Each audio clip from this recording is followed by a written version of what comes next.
Hello friends, அனைவருக்கும் வணக்கம். இன்றைக்கி நம்ம சேனலில் என்ன வீடியோ பார்க்க போகிறோம்னு பார்த்தீங்கன்னா, ஸ்பெல்லிங் மிஸ்டேக் இல்லாமல் எப்படி எழுதுறதுன்றது தான் நம்ம இந்த வீடியோவில் பார்க்க போகிறோம்.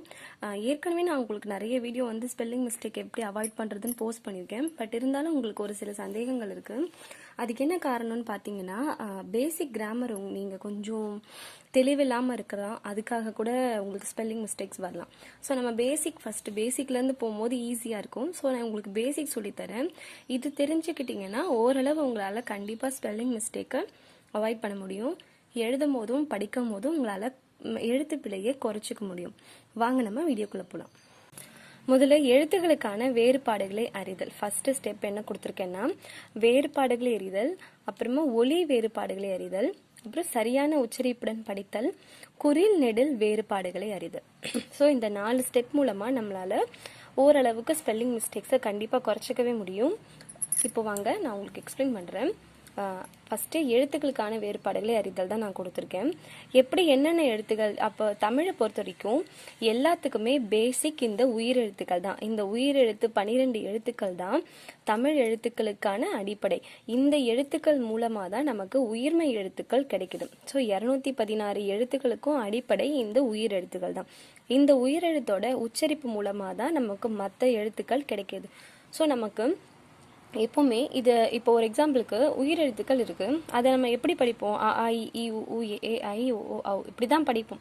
நான் பார்த்த நிறைய ஸ்டூடெண்ட்ஸ் இப்படி தான் படிக்கிறாங்க. பட் அது எப்படி படிக்கணும்னா, இது என்னவோ இதுக்கான ஒலியை தான் இங்கே கொடுக்கணும். இது அ, அவ்வளோதான். இதுதான் ஆ, இதுதான் நீட்டி சொல்லணும். இது இ ஈ உ ஊ ஏ ஏ, இது ஐ. இதை இது ஒரு நெடில் எழுத்து, நீண்டு ஒலிக்கக்கூடிய எழுத்து. இதை நம்ம அதுக்கான உச்சரிப்பு கொடுக்கும் போது தான் இது மூலமா பிறக்கிற எழுத்துக்கள்ல நமக்கு பிழை இல்லாம இருக்கும். இது ஓ ஓ ஔ, இதுவும் ஒரு நெடில் எழுத்து. இதுவும் நம்ம சொல்லும் போது நீட்டி சொல்லணும். அந்த மாதிரி நீட்டி சொல்லும் போது இதுக்கான உச்சரிப்பை நம்மளால சரியா கொடுக்க முடியும். அப்போ இது மூலமா பிறக்கிற எழுத்துக்கள்ல நம்ம எழுதும் போதும் படிக்கும் போதும் நமக்கு பிழை ஏற்படாது. ஸோ இப்போ இது எழுத்துக்களுக்கான வேறுபாடுகள். அடுத்து ஒலி வேறுபாடுகள். ஒரு எழுத்து இது ஆன்னு இருக்கும் போது இதுக்கான உச்சரிப்பு தான் ஒலி. ஸோ இந்த வேறுபாடுகள் நமக்கு தெரிஞ்சிருக்கணும். இப்போ நான் சொன்னேன் பார்த்தீங்களா, இது ஆ அப்படின்னு. சரியான உச்சரிப்புடன் படித்தல். இப்போ ஒரு எக்ஸாம்பிளுக்கு எப்படி எந்த இடத்துல சரியான உச்சரிப்புடன் படித்தல் அப்படின்னு பார்த்தீங்கன்னா, காகம்னு இருக்குன்னு வச்சுக்கோங்களேன். கரெக்டான உச்சரிப்போட படிக்க மாட்டாங்க. காகம், காக்கா, காகம் அப்படின்ற கரெக்டான உச்சரிப்போட நம்ம படிக்கணும். அடுத்து குறில் நெடில் வேறுபாடுகள் அறிதல். குறில் நெடில்ன்றதும் தொடக்க இலக்கணம், அதாவது அடிப்படை இலக்கணம். எப்படி குறில் நெடில் வேறுபாடுகள் அறிதல், நான் அதுக்கு ஒரு சில ஸ்டெப்ஸ் கொடுத்துருக்கேன். நம்ம வாங்க அதுபடி போகலாம். இப்போ ஃபர்ஸ்ட் நான் இங்கே என்ன கொடுத்துருந்தேன், எழுத்துக்களுக்கான வேறுபாடுகளை அறிதல். அப்போ ஆ கொடுத்துருந்தேன். இந்த உயிர் எழுத்துக்கள் எல்லாத்துலேருந்து பிறக்கிறது தான் இந்த உயிர்மை எழுத்துக்கள். ஸோ எப்படி நம்ம இது மூலமா ஒலி வேறுபாடுகளை அறிகிறதுன்னா, இப்போ இது அ, அப்போ இது க, இது ஆன்னும் போது இது கா. அப்ப இந்த ஆ வரிசையில ஆ மூலமா பிறக்கிற எல்லா எழுத்துக்களுடைய உச்சரிப்பும் ஷார்ட்டா முடிஞ்சிரும். அதுதான் குறில். ஷார்ட்டானா குறுகிய ஓசை, அதாவது க, அவ்வளவுதான். ரொம்ப நேரம் எடுத்துக்காது. அப்ப இந்த ஆ மூலமா பிறக்கிற எழுத்துக்கள் எல்லாத்தோடைய உச்சரிப்பும் எப்படி இருக்கும்? நீண்டு இருக்கும். கா கா அப்படி நீண்டு இருக்கும். ஸோ இந்த மாதிரி நம்ம சரியான உச்சரிப்போட படிக்கும் போது நமக்கு கண்டிப்பா எழுத்து பிழை குறையும். அடுத்து பாருங்க, இப்போ இது கி இருக்குங்களா, ஈ எழுத்து மூலமா பிறக்கிறது தான் இந்த கி. அப்ப இது இ எப்படி நம்ம சொல்றோம், ஷார்ட்டா சொல்றோமோ அதே மாதிரி தான் இந்த கி அப்படின்றதையும் ஷார்ட்டா சொல்லணும். இது ஈ, அப்போ இது கீ.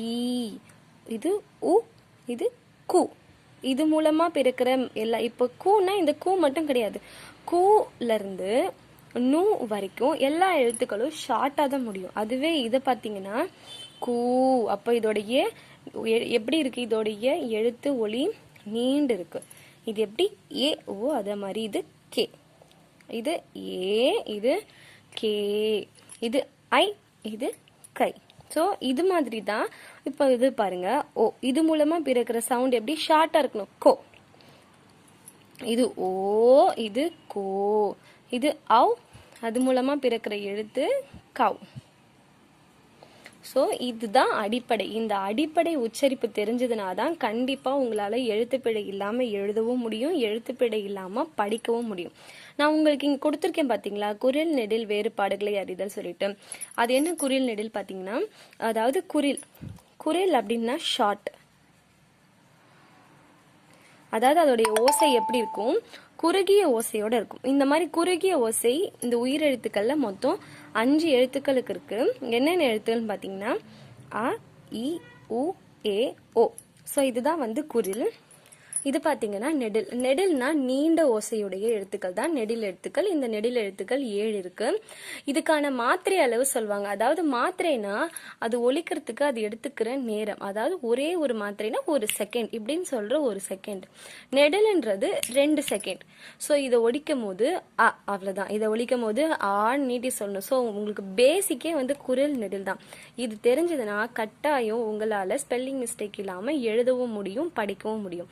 சரி வாங்க, அடுத்து ஒலி வேறுபாடுகளை அறிதலுக்கு ஒரு சில எக்ஸாம்பிள்ஸ் நான் கொடுத்துருக்கேன், ஒரு சில மெத்தட். எப்படின்னா சொற்களை தனித்தனியே பிரிக்க தெரிந்திருக்க வேண்டும். எப்படி பிரிக்கிறது? அடுத்து பாருங்க, முறையான உச்சரிப்புடன் படிக்க வேண்டும், எழுத்து கூட்ட தெரிஞ்சிருக்க வேண்டும். அப்ப பாருங்க, இதுக்கு ஒரு எக்ஸாம்பிள் நான் சொல்றேன். இப்போ பட்டம்னு இருக்கு. இப்போ ஒரு சில குழந்தைங்கள இந்த பட்டம் பிரி அப்படின்னு சொன்னா பிரிச்சு சொல்லுன்னா பட்டம், இப்போ அதாவது எப்படி சொல்றேன், இப்போ லெட்டர்ஸ் ஐடென்டிஃபிகேஷன் தெரியாத ஒரு குழந்தைய பட்டம் பிரிச்சு எடுத்து கூட்டனா பா, ஈ, இட்ட, ஈயும் அப்படின்னு சொல்லுவாங்க. அதுக்கு என்ன காரணம்னா அவங்களுக்கு சரியா பிரிக்க தெரியல, லெட்டர்ஸ் ஐடென்டிஃபிகேஷன் தெரியல. ஸோ இதுக்கு தான் சின்ன கிளாஸ்ல நீங்க படிக்கும்போது உங்களுக்கு பிரித்து எழுதுக, சேர்த்து எழுதுகன்னு கொடுத்துருப்பாங்க. நம்ம அதை எப்படி படிச்சிருப்போம், சும்மா இதுவும் ஜாயின் பண்ணால் பிரித்து எழுதுறது, சேர்த்து எழுதுறதுன்ட்டு. ஸோ அப்போவே நம்ம இதெல்லாம் கிளியராக படிச்சிருந்தா நமக்கு கண்டிப்பாக பிழை ஏற்பட்டிருக்காது. நெக்ஸ்ட் பாருங்க, சரியான உச்சரிப்புடன் படிக்கிறதுக்கு என்னென்ன நமக்கு செஞ்சிருக்கணும் அப்படின்னு பார்த்தீங்கன்னா, ஓரெழுத்து சொற்கள், ஈரெழுத்து சொற்கள், மூவெழுத்து சொற்கள் படிக்கும் திறனும் எழுதும் திறனும் பெற்றிருத்தல். எப்படின்னா இப்போ சின்ன குழந்தைங்களுக்குலாம் ஓரெழுத்து சொற்கள், இப்போ வா, போ, மை, கை, தை. ஸோ இதெல்லாம் ஓரெழுத்து சொற்கள். இன்னும் இருக்கு தீ, பூ, இந்த மாதிரில இதெல்லாம் ஓரெழுத்து சொற்கள் சொல்றோம். இப்போ எப்படி ஈரெழுத்து சொற்களா மாத்துறது? இப்போ வான்னு இருக்குல்ல, வாய், இந்த மாதிரி ஆட் பண்றது, சொற்கள் ஆட் பண்ணும்போது 2 எழுத்து சொற்களை, இப்போ ஒரு எக்ஸாம்பிளுக்கு கண், இது ஈரெழுத்து சொற்கள். இது மாதிரி சின்ன சின்ன லெட்டர்ஸ்ல இருந்து பெரிய லெட்டர்ஸ் போகும்போது கண்டிப்பா ஸ்பெல்லிங் மிஸ்டேக்ஸை அவாய்ட் பண்ண முடியும். ஸோ இப்போ இந்த வீடியோவில் நான் உங்களுக்கு கொடுத்துருக்கேன் இந்த 4 மெத்தடு கண்டிப்பா யூஸ்ஃபுல்லா இருக்கும்னு நினைக்கிறேன். உங்களுக்கு வேற ஏதாவது டவுட் இருந்ததுன்னா நீங்க நம்ம சேனல்ல சொல்லுங்க. மறக்காம நம்ம சேனலை சப்ஸ்கிரைப் பண்ணுங்க. நன்றி, வணக்கம்.